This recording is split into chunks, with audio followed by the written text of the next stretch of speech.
Hi everyone, welcome to this week of confirmation. The last week for a couple of weeks, we're going to take a break over Christmas break.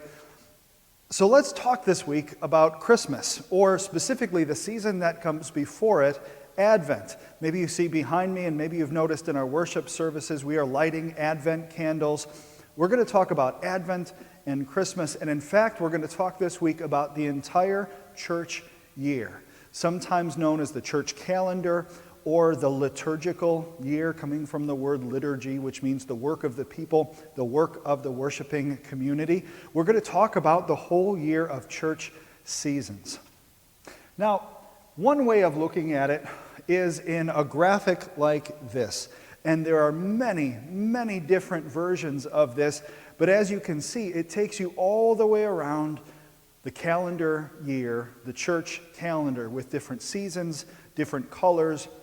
The reason we have a church year, a church schedule, maybe you've never even noticed this before, even if you recognize things like Christmas and Easter, or even Pentecost or Lent, maybe you've noticed that we have a church season. Or maybe you haven't noticed, maybe you're noticing now that we have church seasons. The reason we have them is so that we make our way through all of our important stories and all of our holy moments every year. And so in some ways, years are different, and we still tell different parts of different stories, but in many important ways, each year is the same.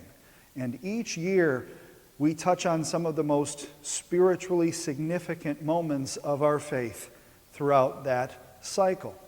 And that's what we're going to talk about this week. Each of our seasons, then, has its own particular stories, its own particular focus, its own particular truths and rituals and symbols and practices, in some cases even their own particular color, which we mark with different vestments, the different ways that we decorate the sanctuary, even the different stoles that I wear, which are the big pieces of cloth I drape over my robe most weeks.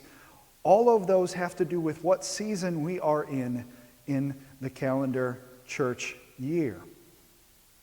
You may also notice that we fit these different moments of our church year into different parts of our calendar year in ways that really make sense, that feel right. More on that in a minute. But let's start here. This is, in short order, our church year. It begins every year with actually the season we're in now, Advent, the 4 weeks before Christmas. And then we're into Christmas, the Christmas season, and then the holiday of Epiphany, and some people call it the Epiphany season after that. That brings us to Lent, beginning with Ash Wednesday, into Lent, into the Easter season, lasting until Pentecost, and then a long season after that of the season after Pentecost, creatively named, or also known as ordinary time, that lasts through the summer into the fall, all the way till our next Advent. Let's take these one by one. Advent season, the season in which we find ourselves right now.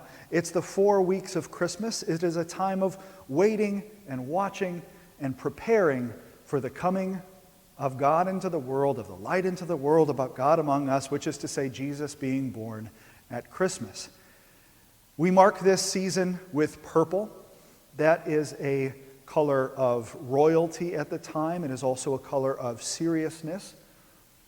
We celebrate the gifts of God: hope, peace, joy, and love.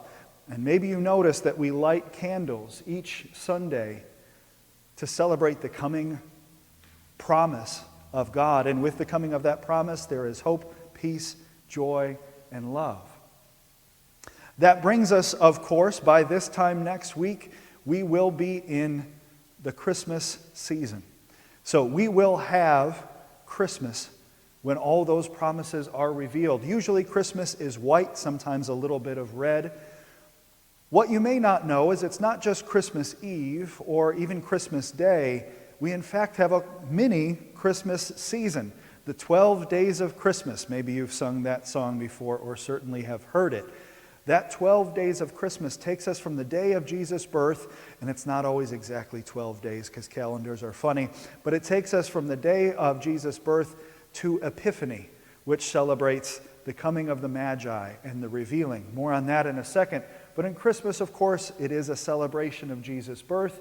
We celebrate that by giving gifts and lighting candles. And this is one of the first times we're going to say, of many times, that Christmas comes at the right time of year. You may know that this time of year is also right around the winter solstice, which marks the shortest day and the longest night of our year, the time when the days are shortest. It is, at least for us in the northern and western hemisphere, it is the darkest time of the year, which makes it the right time to celebrate light. Think about it. If this were in the middle of the summer, any of you have birthdays in the summer? And sometimes lighting candles when it's all bright, it gets a little bit lost. It's still special. But think of how special it is on Christmas Eve or around your Christmas tree to drive around in the dark to look at different Christmas lights, just how much those lights feel important this time of year. You may or may not know that we don't think that Jesus was necessarily actually born during this time of year. Our best guesses are sometime in early April.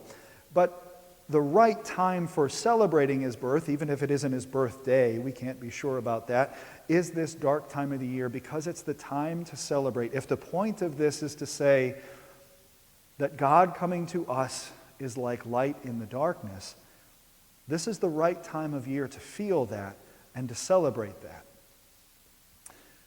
Of course, then we move toward Epiphany and a longer season that can be 6 or 8 or 10 weeks. Again, it depends on the calendar. Epiphany can be white. It can move into the color green. We can mark that in a couple of different ways, but you might know that the word epiphany means a revealing or revelation or manifestation. It's like something arriving or being revealed or realized, right? We still use that word today. We had an epiphany, which is to say something got revealed to us. We figured something out. And it's meant to mark on the Sunday of Epiphany the visit of the wise men, the Magi, these men from the east, as the Bible say, who came to see and pay tribute to the Christ child. They show up at Epiphany, and it's that time in the story when they start to begin to fully realize how special this child is. Even if Mary knew already, it means other people start to know then too. And so there is that epiphany. And if we continue that season of Epiphany, it continues to reveal it continues to be a celebration of God's revealing of truth, of revealing God's self and love. It makes sense, I think, that this is happening during the time of year when the days are starting to grow a little brighter. Even if we don't notice it at first, there's this idea that the light that began at Christmas or around Christmas time is now starting to grow. Epiphany, or the Epiphany season, takes us all the way to the Lenten season, or sometimes we just, in shorthand ways, call it Lent. Now, Lent actually comes from a word meaning length, referring to the length of days, lengthening days. When does this happen? Usually beginning in mid-February to mid-March and taking us through mid to late or early to late April, right? And so what time in general? It's spring. It's winter moving into spring. This is the time of the year when the days are noticeably getting longer and brighter. We usually start Lent when it still feels very wintry, and we usually come to Easter, the end of the Lenten season, somewhere in the spring. More on that in a minute. But it comes from that word length, meaning length of days, and as I said, it's 6 weeks before Easter in the spring. What time it starts depends. I got to be honest, I don't fully understand exactly how they calculate the date of Easter and then work back. It has to do with different lunar cycles. If you wanted to look it up, please do. I've done it a number of times, but for some reason it does not seem to stick. I just go with whatever the calendar tells me. So this is the right time of year, as I said, for that. This is the time when we are feeling things changing. And Lent for us spiritually is also meant to be a time when we feel a change, when we prepare for Holy Week and for Easter. The traditional disciplines of Lent are praying and giving and fasting.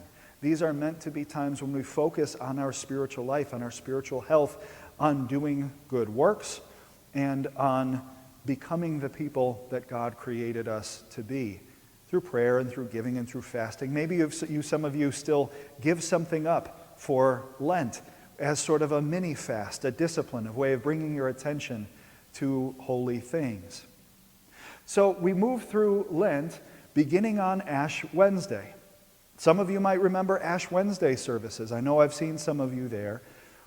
During this service that begins this journey to Holy Week and Easter, we symbolize this with what? Well, it's right in the name, ashes, right? Ash Wednesday, where we have a bit of ashes, and either on your forehead or on your hand, we make the sign of the cross and ashen to say, remember you are dust, and to dust you shall return. That doesn't mean that this whole season is about death, but it does remind us that our time here is limited, in some cases fleeting and fragile, and so very much a gift that we cannot take for granted. So it moves us to focus on the importance of this time. So we move through Lent into what is known as Holy Week, which works us through and explores the last week of Jesus' life, when he was in Jerusalem with his disciples. We start with Palm Sunday, the day of Jesus' triumphal entry into Jerusalem, the day we wave our palms and in some small way reenact Jesus coming to his own city, in contrast to the way that the Romans were in that city as a gentle king instead of a military power. That Thursday is Maundy Thursday. It's not Monday Thursday. I always thought that growing up, but it's Maundy Thursday, which comes from the word for commandment, the Latin word for commandment. So Maundy Thursday celebrates Jesus' last moments with his disciples, foot washing, communion, the Last Supper, that's all during that time. This is also when he gives his disciples the commandment that they love one another, which is where that commandment Thursday comes from. Back up here with Good Friday, where we may not celebrate, but we remember together the last days of Jesus' life during this week. His betrayal in the Garden of Gethsemane, his arrest, his trial, his crucifixion, and his burial. During Holy Week, we often move from the colors of purple, and then on Good Friday to black, all on Good Friday. If you've been here for one of those services, you may remember the whole sanctuary, this whole chancel area shrouded in black except for 3 crosses. It's a very different day. And of course, it's in contrast to the Easter season. That's right, it is not just a day, it is a whole season. Then instead of the 6 weeks or about 40 days of Lent, it's actually a longer season than Lent. It's a full 50 days that lasts all the way till Pentecost. And of course, the symbols for Easter are flowers and new life, and our colors are white or sometimes gold. It celebrates Jesus' resurrection, of course. This is God's power over death. This is God's power for new life and fresh starts. This is the day when the story continued. The whole season after Easter Sunday then continues what are known as those resurrection appearances. All his teaching to his disciples, his commissioning them and sending them out. All these times that once again reinforce for them who he was and what he meant. Again, it is the right time of year for this. This season of Easter, which at the earliest is early April and sometimes is late April, but taking us through May and sometime into June.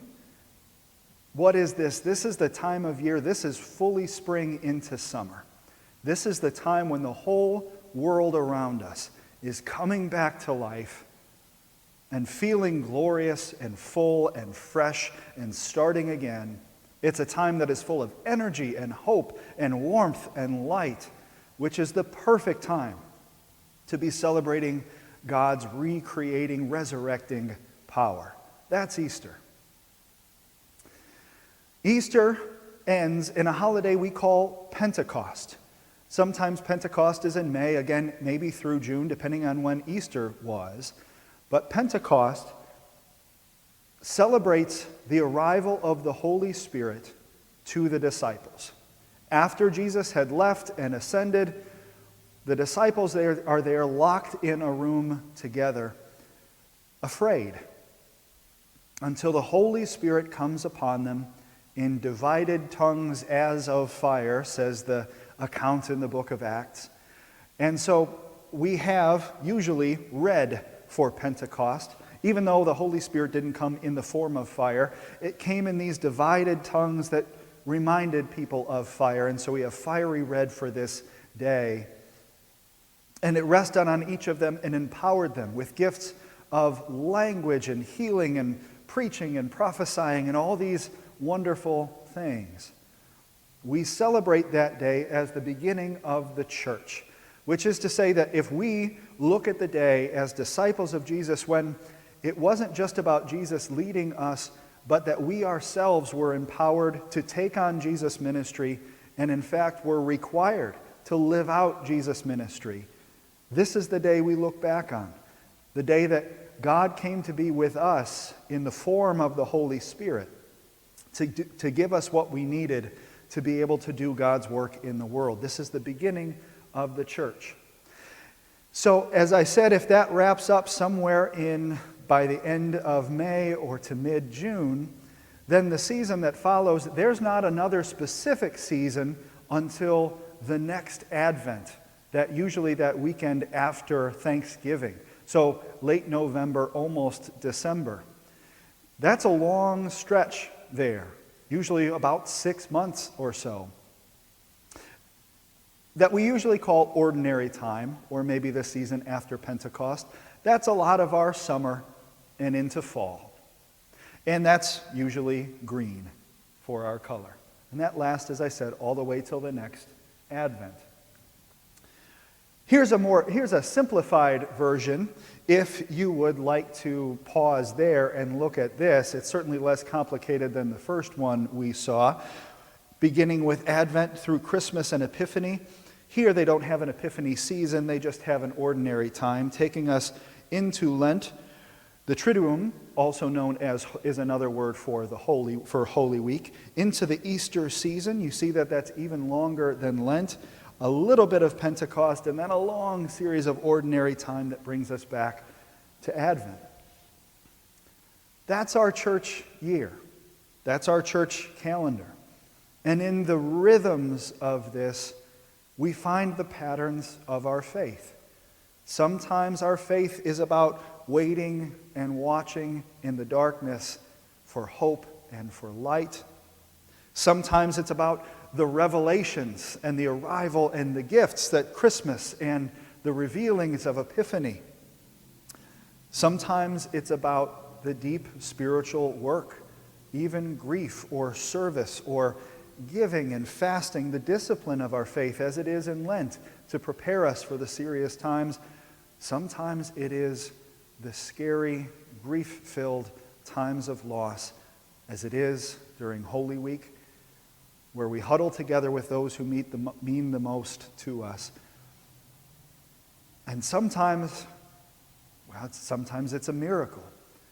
And sometimes things are fresh and new and full of life, and we have Easter moments, times when we come back to life again.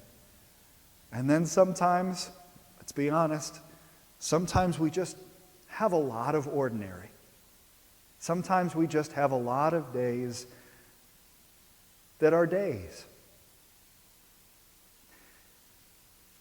Thank you for watching, for listening, for being a part of this. Send me a few lines about what you heard today.